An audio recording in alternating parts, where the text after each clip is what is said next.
ایک ایسی عورت کا واقعہ آپ کو حیران کر دے گا دوستو،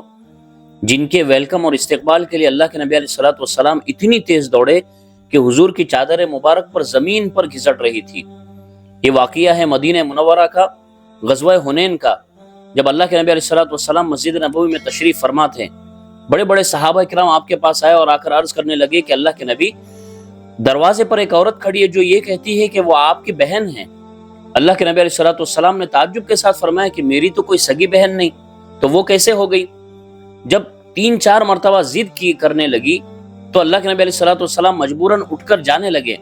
اور دور سے دیکھ کر اسے پہچان لیا کہ یہ کون ہے، اور وہیں سے دوڑ لگا دی اس کے ویلکم اور اس کے استقبال کے لیے، اور اتنی تیز دوڑے کہ حضور کی چادر مبارک زمین پر گھسٹ رہی تھی۔ صحابہ فرماتے ہمیں بڑا تعجب ہوا کہ یہ ایسی کیسی عورت ہے جو معمولی سی دیہاتی سی لگ رہی ہے، اور اس کے ویلکم کے لیے اللہ کے نبی علیہ الصلوۃ والسلام اتنی تیز دوڑے۔ بعد میں اللہ کے نبی علیہ الصلوۃ والسلام نے صحابہ کرام کو جمع کر کے فرمایا اور اس عورت کو اپنی چادر مبارک پر بٹھانے کے بعد بڑی دیر تک لمبی چوڑی باتیں کرنے کے بعد ارشاد فرمایا کہ یہ میری بچپن کی سہیلی اور میری تربیت میں ساتھ دینے والی حضرت شیمہ ہیں۔ کہ اللہ کے نبی علیہ الصلوۃ والسلام جب حضرت حلیمہ سعدیہ کے گھر دودھ پیتے تھے اور چھوٹے تھے تو اس وقت حضرت حلیمہ سعدیہ کی بیٹی حضرت شیمہ یہ حضور کا خیال رکھا کرتی تھی۔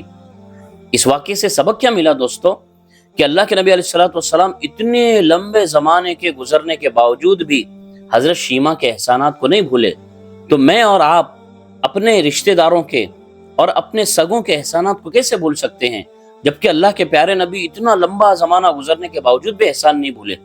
اس لیے میرے دوستو، قرآن پاک میں ایک آیت ہے، اللہ رب العزت ارشاد فرماتے احسان کا بدلہ احسان ہی ہوا کرتا ہے۔ تو جب بھی ہم پر کوئی احسان کرے اس کا احسان یا تو چکا دینا،